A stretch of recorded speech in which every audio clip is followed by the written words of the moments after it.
Hey, everybody. Welcome back to The Collective. We have an outstanding show for you. Sean and I have been talking about this for a little while now about getting a kind of ask, ask the coach. That's what I came up with. And then Sean disappears. He was all excited and then gone. I'm sure he'll be back. He'll be back. But yeah, we've been talking about this for a little while, getting some people to come in and just ask some general questions and see if we can discuss them, see if we can come up with some thoughts and some tips and tricks and all kinds of things. Any thing you want to preface this with, Sean, before we dig in? No, just let's just see where the conversation goes. I'm looking forward to it. We'll just free flow it. I'm sure there'll be some really interesting questions, and hopefully, we'll all be able to chat back and forth. And I like figuring things out for myself. I like coming away smarter for it. So I'm looking forward to the combo. Me too. So let's start with John. You're gonna go up first. You ready? You got your first question. Hit us. Oh, Sure. actually, hold on. Before you do that, I got one thing to do before because I continually forget doing this. I got to make sure everybody likes, subscribes, hits the notification bells. I know it's crazy, but we do this every day, and we want to make sure that you guys are with us. So do subscribe. John, you're up. Give her. I'm just curious on one thing. Like, do you have any food that makes you feel full? And then, I mean, like it's at night, right? I have those munchies that comes in, or like, I mean, I drink water. I know the water aspect that we can drink a bunch of water. My water level is good enough, but I'm still, I guess it's boredom. Comes down to boredom, and I snack, and that's what I have to stop because that's I guess my goal for. Thoughts, Sean? Yes, so that's a great question, and I'm not going to suggest for a moment that the my way is the right way, but I will say this: that I too have faced the same issue of wanting to eat late at night, the snack monster, etc. Hey, listen, I'm going to just say it: I love me the Miss Vicky's sea salt and malt vinegars. I Those are love them. good. I mean, more than life itself sometimes. I love Miss Vicky's. So I get it. Now, what I had to do was draw a line in the sand for myself because I love them that much. So I had to kind of default back to that discipline equals freedom sort of mindset of I'm just not going to eat Miss Vicky's the way I have been eating Miss Vicky's with that thoughtless sort of consumption. I had to kind of tell myself negative on the Miss Vicky's. I'm only going to eat them occasionally. And by occasionally, I mean like once a month, once every couple of months kind of thing. And to your point, John, part of it was because I trained pretty hard, so I needed calories, but a lot of it was just in the evenings, I was just snacking thoughtlessly, not quite bored, but just like getting away with eating whatever I wanted late at night because I'm going to burn it off the next day anyway. The problem is that it disturbs sleep, of course. If you're going to bed with a lot of food in your gut, not only does it elevate your heart rate, it does a whole pile of things. It's just not great for you. So I had to combine kind of two sort of rules of thumb for myself. One was get off the Miss Vicky's, and the other one was try not to eat within 3 hours of bedtime. Now, if that collapses for me a little bit to 2 hours before bedtime, it's not the end of days. I just prefer 3 hours before I put my head on the pillow, but I 2 hours is fine. Within an hour of my head on the pillow, if I'm eating anything, particularly anything that has substance like, fibrous or has heft to it, like a chicken breast or something like that, that's not going to work for me. That's going to give me disturbed sleep. I'm not going to do very well on that. So, to your point, to get rid of that hunger in the evening, we'll call it, it's you need to address the satiety, the satisfaction or the satiety of food, which is going to be predominantly protein, is going to shut down that hunger or that snacking mentality. And so, what can you do? Well, tuna, chicken breast, any form of ground beef, a cheap protein that is filling. And if let's say you jump on protein 3 hours before bedtime, that's going to make you feel like you're full. Like focus more on the protein than fat or carbs. Mhm. Now, let's pretend for a moment you're 1 hour before bedtime and you're getting hungry again for whatever reason. You don't need to eat a chicken breast. You don't need to eat a big can of tuna. Just a little protein shake. Mhm. Only a half glass. So one of these big glasses here, just a half glass or even a third of a glass with protein powder. You'll take it on. It won't fill up your gut, but the protein will create satiety within your neurochemical system. It's Mm. science, it's just biology. The protein will start shutting down that hunger factor. So jump on protein is my point. What are your thoughts on protein Some and milk, like protein powder and milk or protein powder and water? Well, that's a great question. So the only reason I would use milk is if I needed additional calories. And so I'm not a big milk consumer. And here's why. Because it doesn't work well for me. If I'm Mm. going to take on protein, I can take on WPI or whey protein isolate, and I can bring in whey protein isolate from, it doesn't matter, from New Zealand, grass fed, grass raised, no hormones, no blah, blah, blah, best WPI I can find. I take on that whey protein isolate, and it feels a bit dirty to me still within my system. And the reason I say it feels a bit dirty is because my body's used to kind of it's used to clean fuel. And so if I'm putting in jet fuel all the time into my body, and high performing clean fuel, and then I take on something that is quote unquote a bit dirtier, I can feel it in my system. I can feel a bag of Miss Vicky's in my system. I can feel dairy in my system. So dairy doesn't really work very well for me. So when it comes to proteins, I'll stick to proteins like meats, or I'll take on vegan protein. And so someone had asked me the other day, "Hey Sean, why do you take collagen protein?" So I'll expand on that just to your point, John. There's various forms of protein, just like there are carbs, that are slow uptake or fast uptake. So as an example, you can get some proteins that are slow burning right throughout the night. So WPI or whey protein isolate, because of the way it's being processed, is a fast uptake protein. So if I come in from a hard training session or whatever, I want protein fast into my system, I'm going to go with something like whey protein isolate. If I want a slower burning protein, I'm going to take on a vegan protein powder that is made from multiple sources. Let's say it's pea and hemp and whatever. It doesn't much matter. Something that is a little more slow burning that is going to carry me throughout the night. And then, what I would suggest, John, is take a look on the Google for slow burning protein. And I would use it as a strategy with my athletes and explain this to them. Before you go to bed, approximately 2 to 3 hours before you go to bed, get some slow burning protein into your system so that throughout the night, your body will remain anabolic rather than catabolic. So you want your body to be releasing human growth hormone and staying like growth positive as many hours as you can throughout the night rather than taking on something like whey protein isolate just before you go to bed. By the time you put your head on the pillow, you're almost ready to go catabolic or start breaking or fueling on your own muscle structure. So try to stay anabolic as long as you can with a good healthy dose of about 30 grams of slow burning protein. So I'll go back to the point that I was just about to make. Someone had asked me, "Hey, Sean, why do you use collagen protein?" And my response to them was, I just wanted 60 grams of protein into my system because I'd had a hard, heavy training day. So 30 grams of it was vegan protein, 30 grams of it was collagen protein. Collagen gives you certain benefits, but I don't think of those benefits as I desperately need collagen right now for my nails. I never think that. What I do think is I need protein. So I'm going to go multi source proteins. Collagen has benefits. This has benefits. That has benefits. Throw it in a big bowl, swill it back. I've got my 60 grams of protein from at least two unique sources.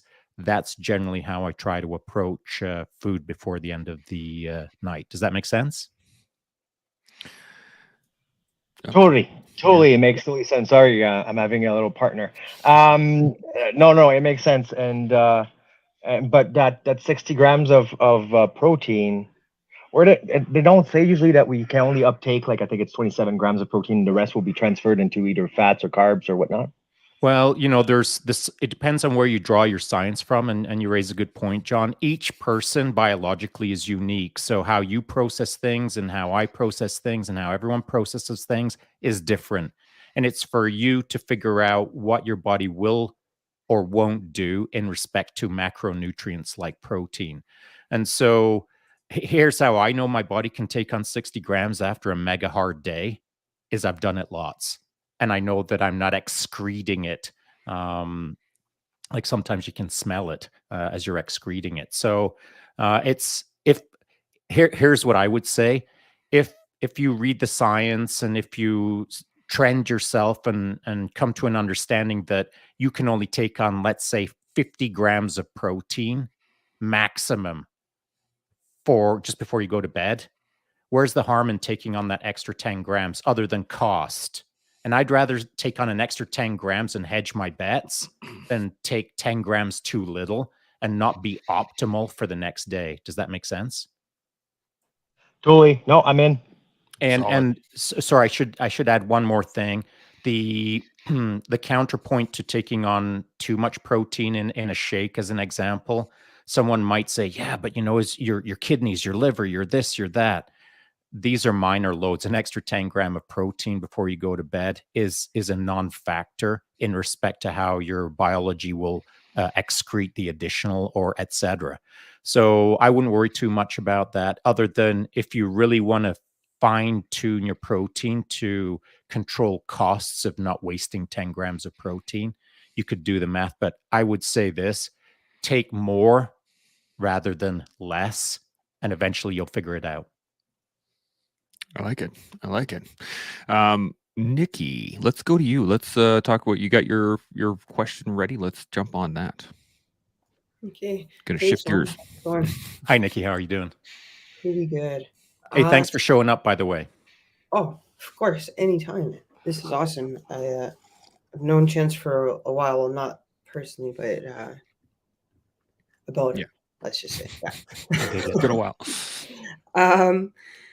So my question is slightly less health related. So my thing is with civilian personalities. So how do you deal with judgment, assumptions, and like false valor? So the judgment and assumptions would be I was in a self-help group and somebody wrote me a poem, which I thought was really sweet till they said it.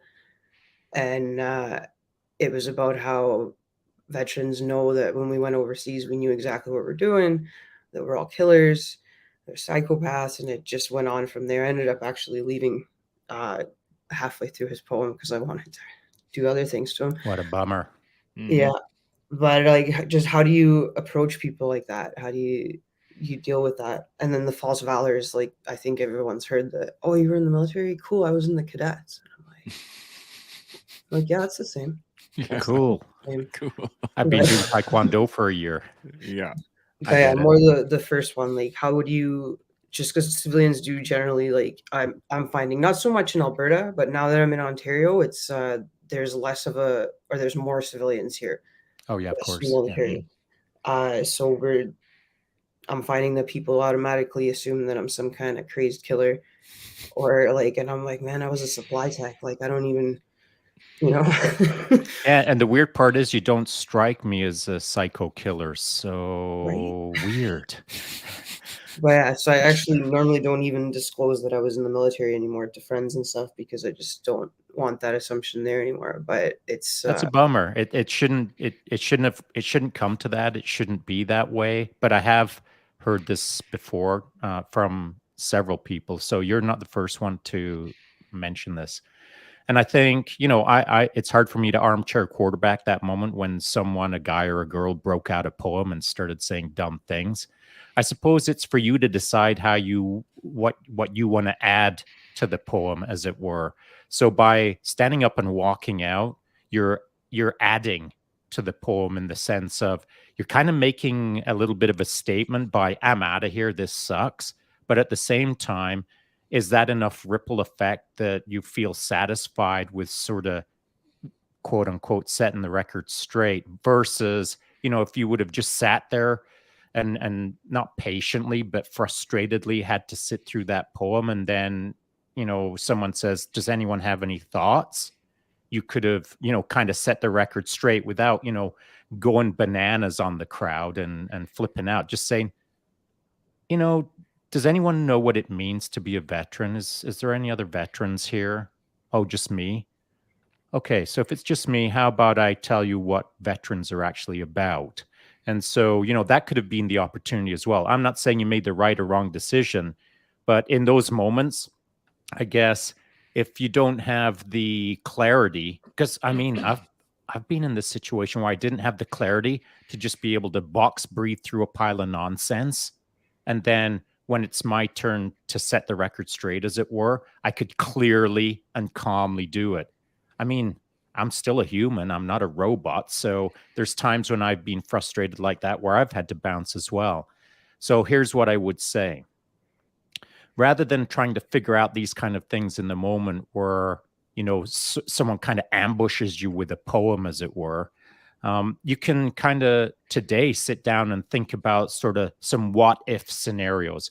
What would I do now in that same scenario? And then you can build off that scenario and make it a little more adverse. Let's say you have to step into a room and it's a bit of a hostile crowd against veterans. You full well know that it's a bit of a hostile crowd.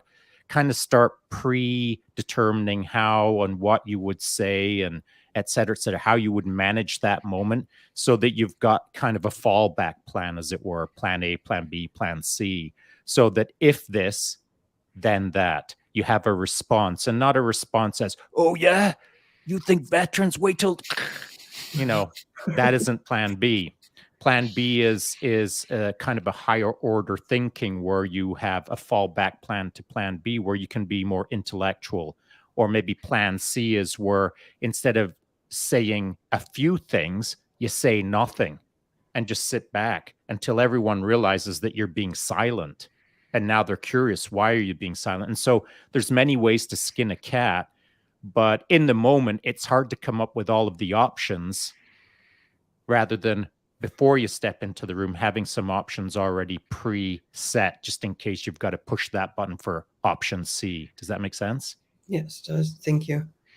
So you said skin a cat. Do you mean that we should skin the person out? I'm just trying to understand. It's English. It is an old saying. I shouldn't use it as often as I do. I've been using it for about 40 years. But I think hurt people. That's right? true.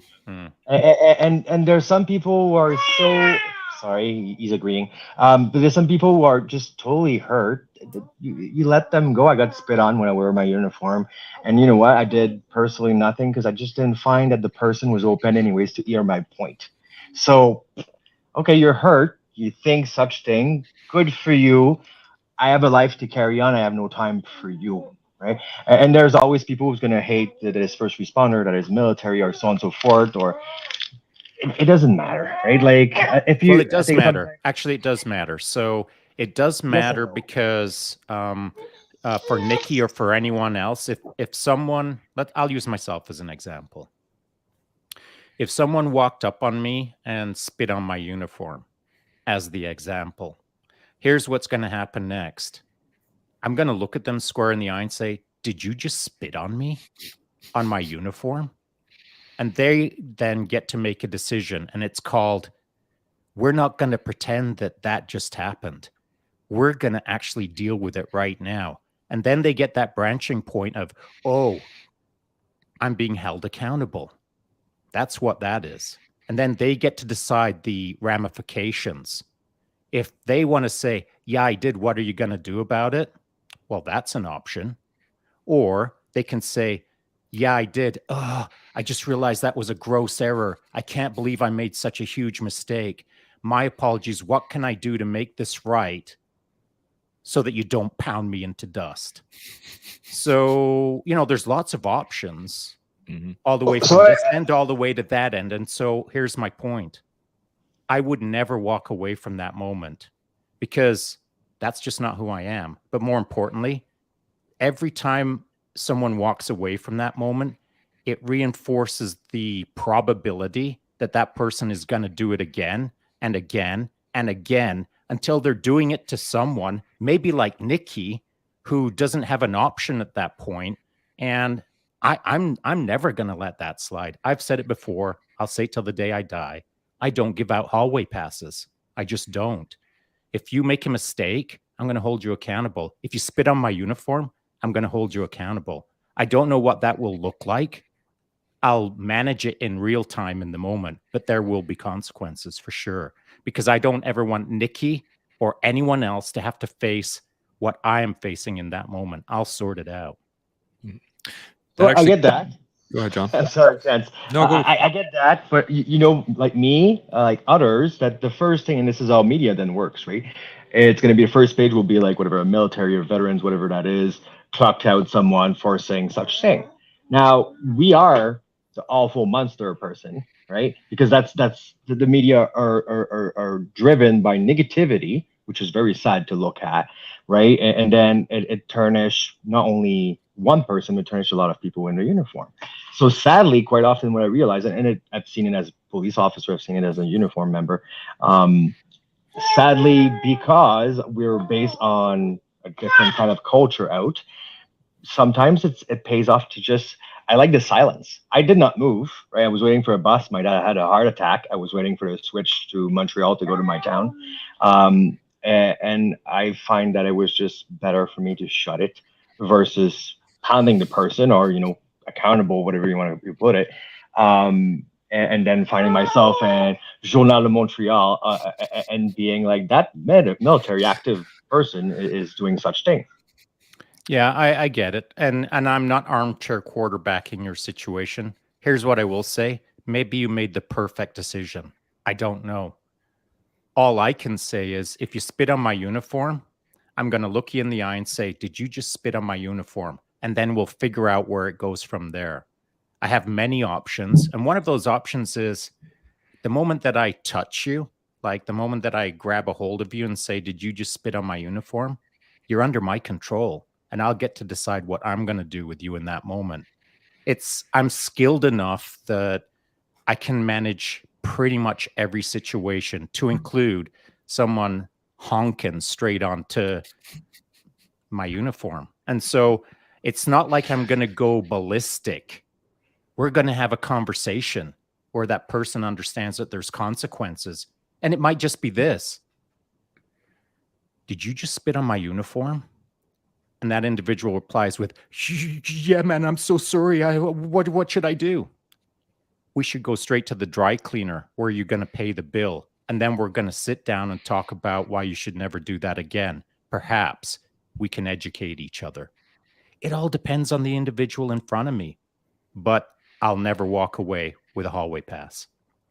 That's a great point. I think one of the key things here is that, first off, Sean, holding people accountable is the key, right? Across the board. But you can hold people accountable in many ways. It doesn't, you don't need the threat of violence, as you're saying. You don't need any sort of threat. I mean, I hold my kids accountable by giving them a stare, right? They just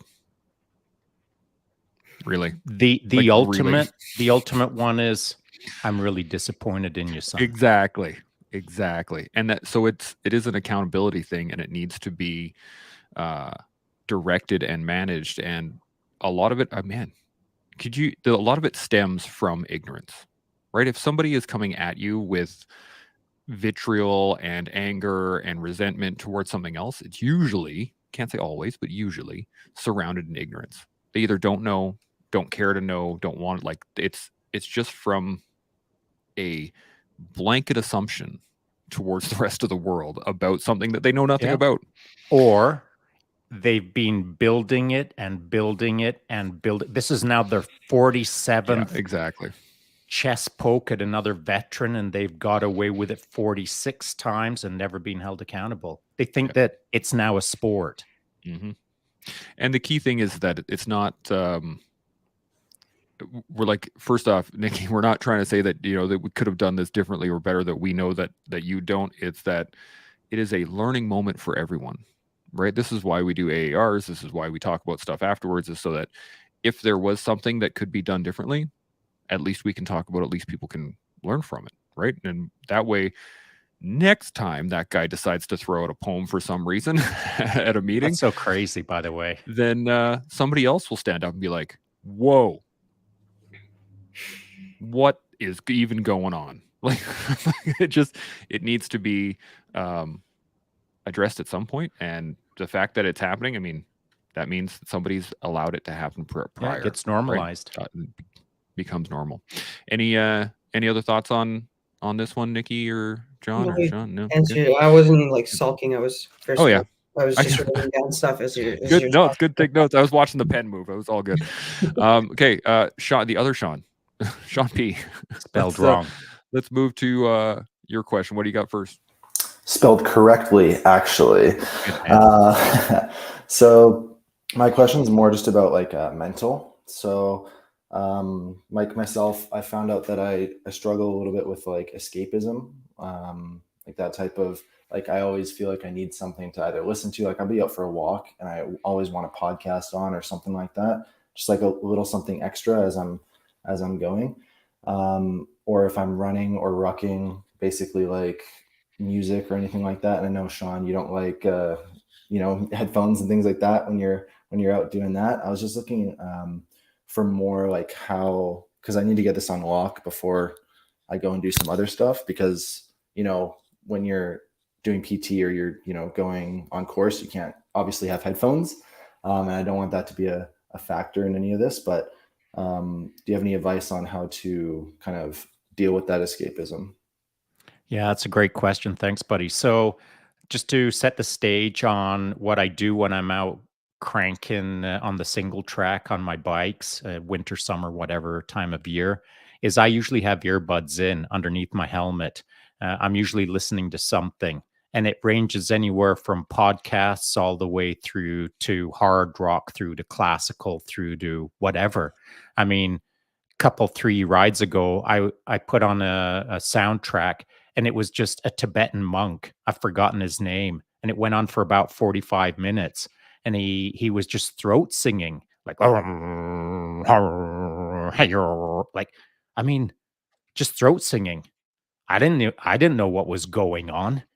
I was just into it though. So the reason I liked the throat singing was, and one was called Power, one was called Compassion, one was called, they all had these little titles that I thought, well, maybe I'm getting power right now. I don't know, but it's kind of cool. So I'm into it. So the throat singing for me was kind of brand spanking new, a full ride of just listening to throat singing.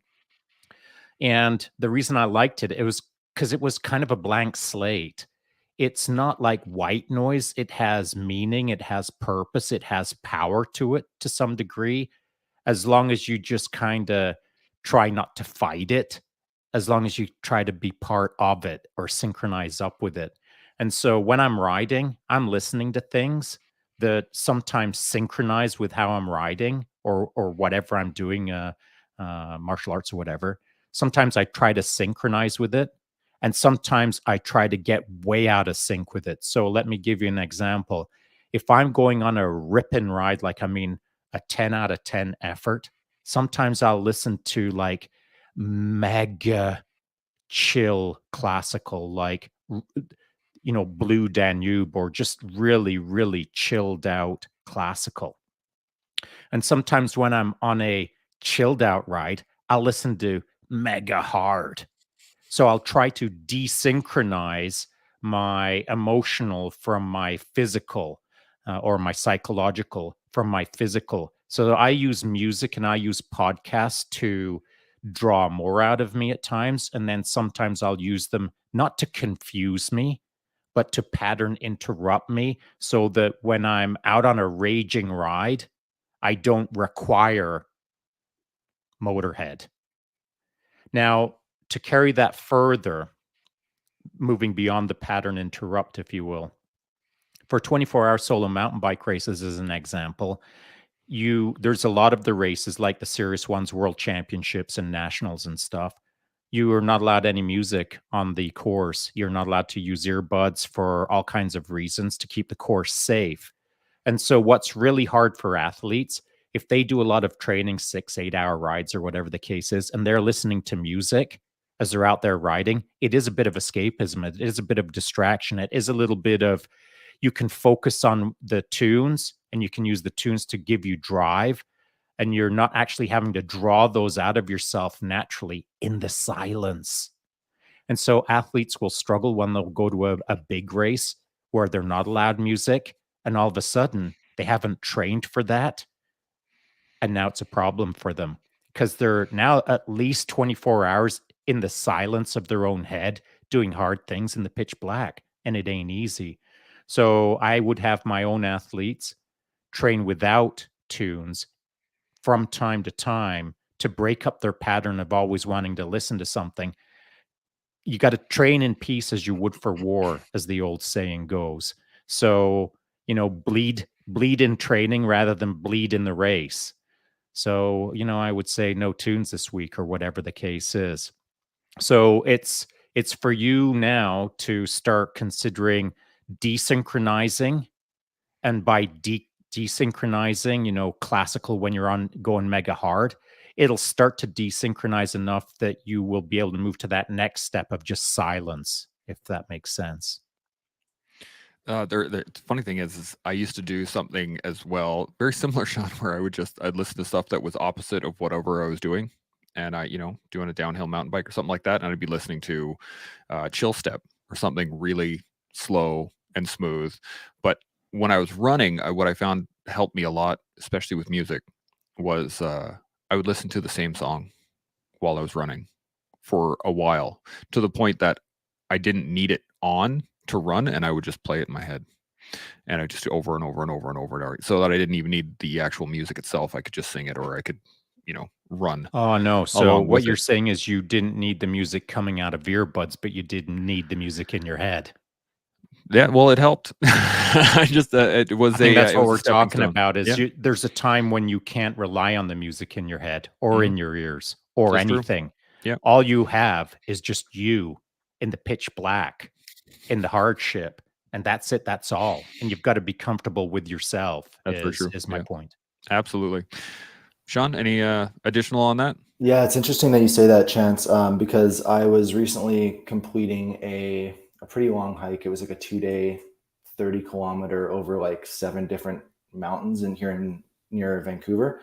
And I had a couple friends with me. I had earbuds, but I was trying to decouple that so that I don't need it to, do hard things. And I was just playing the same song over and over and over again in my head. And like every time we'd go up a huge incline and I'm like, oh my God, this is going to suck. Basically the song started playing type of thing. And that's interesting that you say that, but thank you for the advice about trying to decouple that, because the last thing I want to do is get to where I want to go and then be like you said, Sean, like, oh shit, oh shoot, I haven't trained for that. And you got to train in peacetime like you do in war. So I agree. Thank you. Yeah. And it's programming. We're programming ourselves on the daily. And if you look at yourself as a software application or as hardware, that you have software embedded in you, every day that you do something wrong, we'll call it, I'm not saying that we're all wrong, but every time you do something that isn't to spec, to the standard, heading towards the outcome that you're seeking, if you deviate from that standard or you go off the norm towards the path that you need to get to that outcome, you're programming yourself. So if you can spend the bulk of your day programming yourself tightly in the direction that you need to, if you know that the outcome that you're seeking is total silence, mega giving her for a full week, guess what you should be doing on the weeks leading up to that week? And so train in peace as you would for war, program yourself to become the robot that you need to be when you stand on the start line, if that makes sense. I like it. I like it a lot. Now I have a question from somebody that really wanted to be here but wasn't able to, that I'm going to add to the stream here so that we can get it up. And here we go. That's not going to be able to read it. There we go. So this comes from Sarah. She says, have you ever or do you ever find yourself having to essentially switch off parts of your personality around other people in order to keep within the boundaries of comfort. For example, I can go from having a challenging conversation to moving on and having a laugh with zero problem. Staying kind is a given, but direct communication and difficult conversation don't affect me negatively in the way it seems to affect the people in my life. I feel disconnected from friendships as a result. And as a domestic abuse survivor, I have been through a lot of stuff that might shock most people. So maybe that's toughened me up. So, Shaun, or anyone, how do you personally navigate authenticity and respecting the comfort levels of those around you? That's a great question. I'll give you my opinion on what I have to do. Is I have to control the amount of contact I have with people who frustrate me or who don't get me or can't enter into a challenging conversation, because I'm direct, and sometimes I really enjoy difficult conversations. And I've got no problems with someone delivering me hard facts, and I've got no problems delivering the same thing to someone else. And so I'm comfortable in uncomfortable conversations, perhaps too comfortable. And so when I enter into a conversation with someone who isn't used to that, it's pretty obvious to me pretty quickly that I'm just not going to be able to talk with this person the way that I want to talk with them, because they just aren't used to that. So it's my job to manage that better, not their job to manage it better. And if I'm not in the mood to be constantly managing the next 4 hours hanging out with a pile of people who aren't used to someone like me, then I try not to hang out there for 4 hours. Or maybe I'll only be there for 2 hours, or maybe only 30 minutes. I'll know going in how much time I want to spend with the crowd or a crew or a person that doesn't communicate the way that I communicate. I'm willing to make um, all of the changes or all of the adjustments or all of the mm, I'll use adjustments in the way that I communicate. I'll do everything that I can to not irritate or not annoy or not put that person off in front of me, but I won't change my way so much that I'm inauthentic. So authentically I'm direct, authentically I'm a tough conversation if someone wants to talk about tough things. If someone doesn't want to talk about tough things, if they want to talk about butterflies or the weather, I'll be there for about a minute or two, and then I'm looking around the room or I'm looking to go somewhere else, rather than just hang out and talk about weather. I engage in direct and tough conversations. That's where I'm happiest. So it's hard for me to talk about butterflies, and maybe there's a balance somewhere in the middle where I try to kind of hang out, but most of the time I'm on the direct and tough conversation end. I like that a lot. I think that's a great sequence. Any points on that from the field? I was gonna say actually, I deal with that a lot because I'm very blunt. A lot of people don't like that. Uh, when somebody reaches out to me for help and I have to talk to them, I tell them right off the hop. I'm like, "Do you need someone to just listen to you complain and pat you on the back and tell you everything's gonna be okay? Because I'm not that guy. All right, Mhm. like, I'm gonna tell you what I see and what I think is probably the best course of action, and we'll work on it together. If you're ready for action, I'm the person you call. If you want the truth, I'm the person you call. If you need butterflies and sugarcoating, I'm the last person on the planet you want to talk to." And like professionally, that's bit me a lot because civilians don't like bluntness very much in the workspace, especially. But I've never like it backfires minimally to what the reward of being getting to be myself is, because I need to be able to look myself in the mirror. I need to be able to walk away from conversations without feeling like I cheated on myself to accommodate somebody else, right? And I my agree. friends in my life today, they understand that. And if you don't, then I don't want you in my life because I don't want to have to fake myself, right? Yeah. The way I see it, Nikki, is I'm very much the same way. Now, I try to seek the outcome for the person, and I'll do it the way I do it. No apologies. I have a way, and my way is my way, and it's not that I won't change. It's just that I know my way is successful. Then it's for the other person to decide why they're standing in front of me. And if they're there for the wrong reason, I'll either let them know immediately or they'll figure it out pretty quickly. But I'm not the guy to call if you want to hear about butterflies. And here's why I won't change is because I know there is a mega boatload of people out there who are into butterflies and who are into that conversation and who are into the you've had a hard day, come on over here, I'll give you a hug and let's talk about butterflies. That ain't me. If there's one person in 100 people where 99 of them are butterflies and only one is non-butterfly, well, I guess I'm that guy. So I'm direct to the point, sometimes a bit too hard. I understand I need to smooth off my razor sharp edges, but I get results. But it's for the person who's standing in front of me to realize why they're there. If they show up in front of me and they don't know me, they don't know anything about themselves, they don't even know where they're going, they just know that they've got a problem and they transport a beam in front of me, that's probably the wrong place. They probably need to sit down and think a little bit about what kind of an outcome they want. And if the outcome is I'm going to seek a path of adversity to become a better person in the most efficient and effective manner, I realize it's going to sting a little bit, but I'm into it. Bam. Now I'm your guy. But if you need a hug and a warm blanket and some honey in your milk, I'm not the right guy.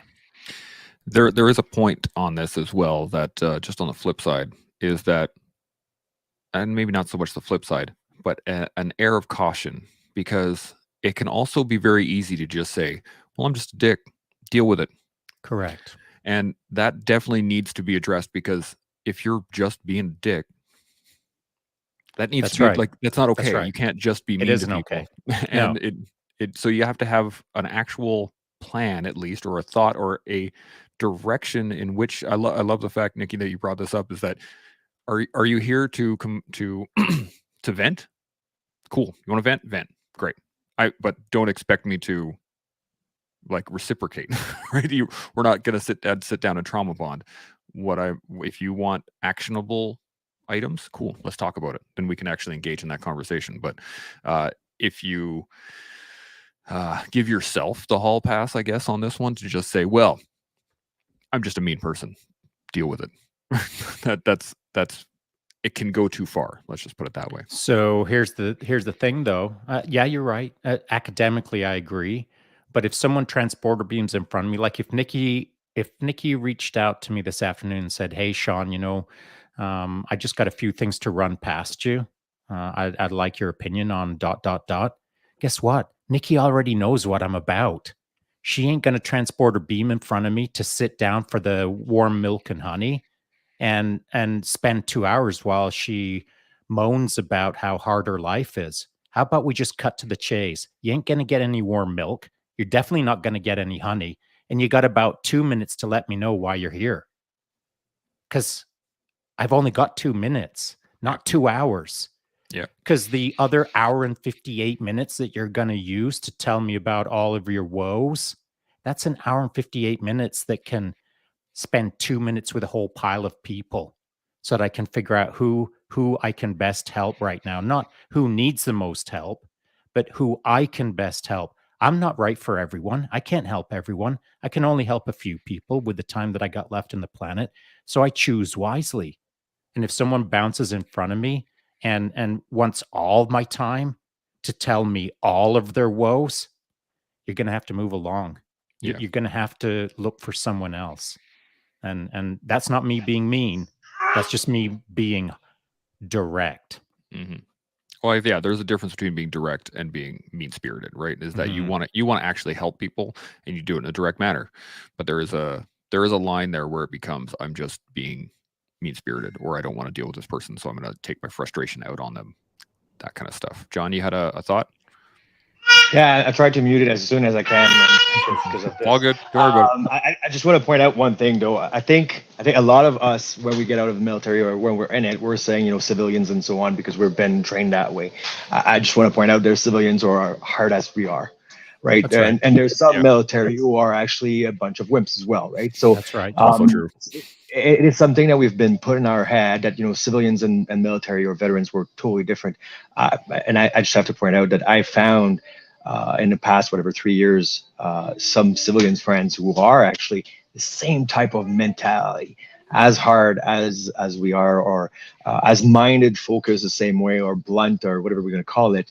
I don't think it's the uniform, but it comes down to the personality, values, integrity, whatever it is, right? That builds a connection that will be fitting with you or someone else. Because I don't agree with every veterans. I don't agree with, or I would not hang out with them necessarily because they were veterans. I think some of them are despiteful people, right? Again, hurt people will hurt people, right? Yeah. So and it's a lot of veterans will just hang out with veterans, and sometimes we're missing out on great people who would make us grow as well. So it's just a food for thought, right? Absolutely. It's a valid point, and here's a direct relatable topic within my life. I mean, 15 years of high performance race coaching, I only worked with civilians all around the world. And I can tell you this, if you're racing 24-hour solo mountain bike races at a world championship level, you're as hard as a coffin nail. And I've got a boatload of civilian friends who are as hard as coffin nails. And so it absolutely is out of uniform, mega cool, mega hard people that I've met all over the place. So, John, you're right. And conversely, there's people in uniform who are as soft can be, or as whiny can be, or as weak can be. It's less about the uniform and it's more about the person. And to that point, if someone approaches me and they wanted me to coach them and they get right with my direct and to the point sort of communication style, guess what? A few years later, that's how they communicate. They strip out all of the nonsense, all of the soap opera drama, and it's right down to performance. It's right down to executing. It's right down to outcomes. It's direct and to the point communication that is still fun. We're still having laughs. We're still poking each other in the chest and teasing each other, but it's business as well. So we don't get too much drama-ish in the sense of making choices between civilian and veteran, I would say. Yeah, absolutely. I was actually going to make that point, but thank you for jumping on that one because it is absolutely correct for both of you guys. We have one more comment from the crowd here. And I just want to get that in. And then what I think I'll do, we may not have time to get to the rest of your guys' questions, but if you want to shoot them to me, Nicky, I know you sent me. You could do them a bit speedier. Sorry, I've been. No, it's all good. Okay, well, let's jump into this one real quick, and then we'll see if we can hit some real quick here. Daniel asks, breaking the cycle of making excuses. Understanding there is accountability, but seem to hesitate or lack the initiative of forward action. Easy. I'll make this one quick so we've got time for other questions. Here's the best answer. You already know the answer because you already know that you're hesitating or lacking the initiative of forward action. You literally know what you're doing wrong. So now that you know what you're doing wrong, in about a millisecond, are you ready? Now, you can change your mindset. So you know the problem. You know what you need to do. The only thing that's stopping you is literally not using your brain to think, I'm not going to let that happen. You're letting it happen because you haven't said, I'm not going to let that happen ever again. Yep. That's it. That's all. It's our minds control us, not our emotions. And if your emotions are making you think, yeah, but I just can't, wrong, shut that grid down. It is now a fact that I will never do that again, ... And so use your mind to control the problem that you already know about. Yeah. Dan, be that unicorn you are. What's that? What's that? Daniel has to be that unicorn that he is. He will understand that one. Yeah. Oh, yeah. For sure he will, because I hit him with it in my DMs on a pretty regular basis. All right, Nick. Let's go to Nicky. Let's. You got another question ready, and then we'll hit Sean, and then we'll go to Jon if we got some time here left over. So, Nicky, hit us up. Hey again. All right. So the other question I had was, how do you maintain motivation in a system that is created to help veterans, but no one in the system needs to know what their role is? So, like, if you're on a vocational rehab or deck or whatever, going through Veterans Affairs, you end up with this crazy team of people that don't talk to each other, right? And it's everyone's got really outstanding ideas on how to make your life better, but none of them match up. So you end up like, I'm on voc rehab right now, and I'm busier than I was when I was working 3 jobs because I have so many tasks from so many people, and I'm like, my head is spinning, and it's like one will tell me to do one thing and the other one will tell me to do the polar opposite.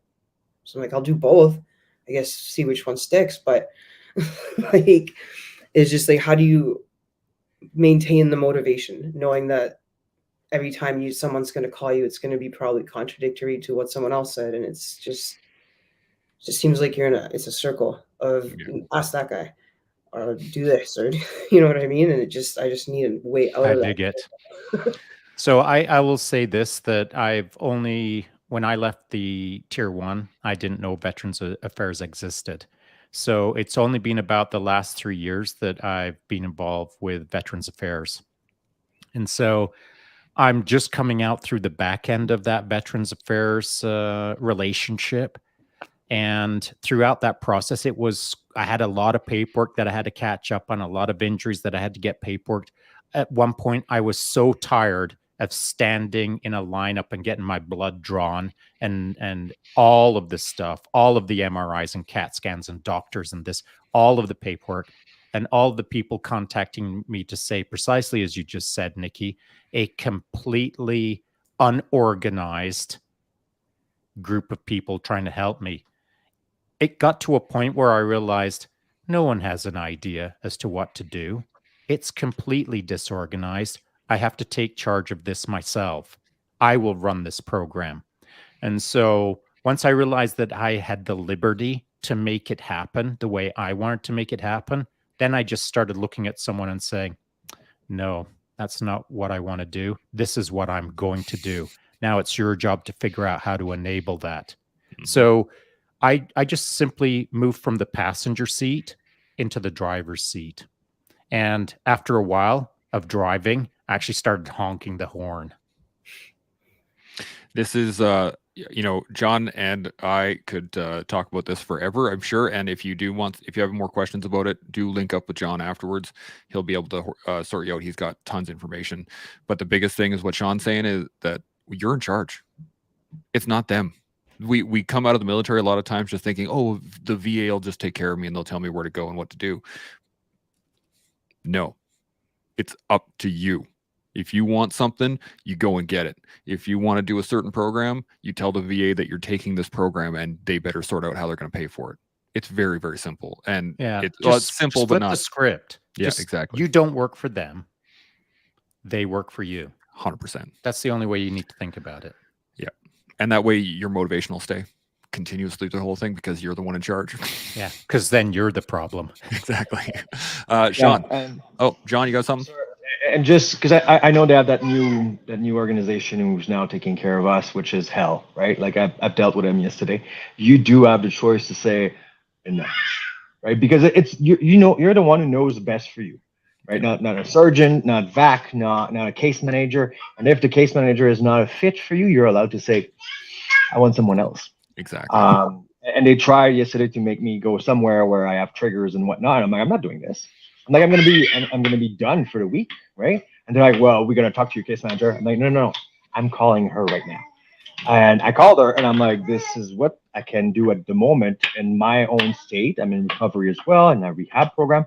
And I'm not gonna push myself to be a monster at home because I'm so triggered or so activated or whatever the term we can use.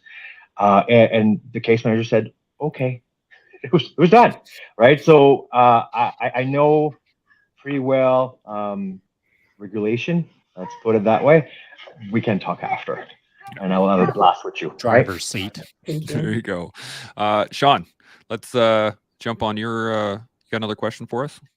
I do, yeah. So my question is basically like I always wanted to basically join the army. However, like along the way, I lost my way, found myself into university, done that, and a safe job after that. And I'm actually joining right now, but I'm about 25, so I'm a late bloomer. So I lost about 7 years there. But I was just wondering, like, any specific advice for joining a little bit later on, because I know a lot of people join right up at 18 or around there. So I was just wondering if there's any specific advice for late bloomers such as myself. Yeah, here's the advice. Well done. You're Get going to be a some. superstar. Get some. Yeah. So when I showed up at 18, whatever. If I'd have shown up at 25, make a hole, make it wide. I now own this grid square because at 25, I was way more mature. I was way more squared away mentally, physically, emotionally. At 25, I could look at a wall and it would fall down rather than at 18, look at the wall and it would fall on me. And so there's a certain, as a young man, I think for most young men, we're just not that smart when we're young. And as we get older, we get a bit smarter, but I don't think we're ever super smart. At 25, I would have been a way better soldier in basic training than I was at 18. So not only are you going to do better, but here's the more important part. And this is the underlined and exclamation marks is this. Not only will you be better for you, but you will be mega awesome for your team because you'll have a bunch of young bucks all around you, either girls or guys, 18 or whatever. They won't even know how to tie shoelaces yet, but you will. And you'll be the man at the moment that is responsible for commanding and controlling that gong show that you're going to step into. So you'll be important to you, but you'll be super important to your team. So that's where I would spend most of my time if I was in your shoes, is considering not only how you need to perform, but how helpful you're going to be for everyone that's going to be around you. Yeah. I got in when I was 23 and I was the old man. Like people considered me the old man while I was going through basic. And the real key that you're going to find is that it's actually going to be more frustrating dealing with people that don't know how to do basic things like laundry, like tying, like John said, tying their shoelaces, making their bed, how to fold stuff, how to, like you said, you lost 7 years, but you didn't. You gained 7 years of experience that you're now going to bring to basic training. And so believe in yourself. First off, you're going to crush it. No worries. But on top of that, what Sean said, you are going to be an asset for that team across the board because you have the experience and you have the ability to just, okay, you want this done by tomorrow? Cool. You want this done in 10 minutes? Okay, cool. You want this done in 5 minutes? Okay, cool. Whereas, 17, 18-year-olds going to be like, oh my God, we have to do this thing. And hold on. Like, they don't know how to handle that kind of stress, right? You're going to be cool. So absolutely chill. You've gained a lot of experience. Utilize it for sure. John, you got another question? We got about a minute and a half. You think we can burn through one? Oh, yeah. I'm just gonna say, have fun. I mean, Have fun. it's right. Like when the time that sucks comes, the time that sucks comes. When it's not there, you have fun. You have fun. Period. Right. And I mean, there's a bunch actually of vets who started at 25 that I know. Some on podcasts you can listen, and they ended up at the same unit as Sean was, master snipers, and they talk about it now. So I don't think there's an age, right? On my boot camp, we had a 44 years old man. We call him Dad the entire time. But we kind of rely on him for his wisdom compared to 19 years old that, oh my God, I want to go drink, right? And be just drunk as hell. Have fun. Just do you, man. Yeah, it's gonna be a good day. Okay, we got we're just about out of time here, and we got. I appreciate all the comments, everybody. Just want to make sure that you guys know that I've been seeing them and I've been reading them. I would love to put them up here, but I wanted to really focus on the questions that were brought forward. So the questions that are in the comments, I will bring forward to next one, and the comments I will share with these guys that way afterwards, because we're running out of time. Any final thoughts before we shut her down? I'll go around the table one more time. Jon, any final thoughts on anything we've gone over? I just love it, man. That's all. I love the collective. Awesome. Nicky? Oh, there you go. Yeah, there you go. I'm good. Thank you so much, Sean. I was actually writing notes, not just because I have ADHD and it helps me stay focused, but because a lot of amazing stuff. Thank you so much for coming in. Thanks, Chance, for the invite. Shaun? I just want to say thanks for the advice. I appreciate the reframing of, I was thinking I lost 7 years, but you reframed that for me. So thank you. And thanks for having me on as well. Thank you, everyone. Our pleasure. Shaun, the other Shaun, any final thoughts? Yeah, I will say this. I really appreciate y'all showing up with the great questions and also the real-time sort of comments back and forth to not only reframe things, but tighten some of the conversation up. That's super helpful. I'll ask all three of you this, because as I stand here right now, quote unquote, ask the coach, I'm not sure if I was actually that helpful. I'm not sure if this was worth your time. Is this something that we could do again, or is this a repeatable thing, or is this a one and done? I don't know. You tell me. I'm curious. Do we need to do this again? Jon? I think the community factor, right, the collective, if you wish, this is a fantastic aspect, because we all grow with each other, right? So we all learn from each other mistakes or overcoming or adversity or whatnot. So that way we can make connection, we can actually help each other, and so on and so forth. It's the beautiful thing about what you guys are doing in this at the moment. Okay. There you go. Nicky, any thoughts on? I honestly, sorry, I keep muting myself just because I cough All and good. the flatulent things. But I honestly, I think this is great. It would be awesome if we did it, if it happened again. Just because, yeah, the community. I know that I've been watching Chance's podcast for a while, and it's helped me through so freaking much. I can't even begin to tell you. Okay, good. Glad. So this more the merrier, I think. Really. Okay. It's a great thought. Shaun, thought on that question? Yeah, I think this is a great format because I think most people are framing it like, oh, ask a question, get an answer. This is more like a conversation where you can kind of say, oh, can you clarify on that? But what about this? I think it builds more context, and it actually makes the advice from the entire panel like more applicable to your life, as opposed to just asking a question on, say, Instagram, getting an answer, and then that might be the end of it. This feels a little bit more like a conversation, so that's pretty unique in this format. So I definitely hope that this continues. Okay, awesome. Thanks everyone for clarifying that. That's what I strive to do. That's what Chance strives to do. That's really why we set this whole thing up. So if we're even coming close to that, I'm happy, and we will definitely do this again. Absolutely. I'm thinking, you know what, this would be good as like either a bi-monthly or monthly kind of thing, and we'll do an ask the coach and get some people on. We'll ask some questions and get some answers and have some discussions, and that way we can all, learn, build, and grow together here on the collective. All right, everybody. See you tomorrow. Chimo.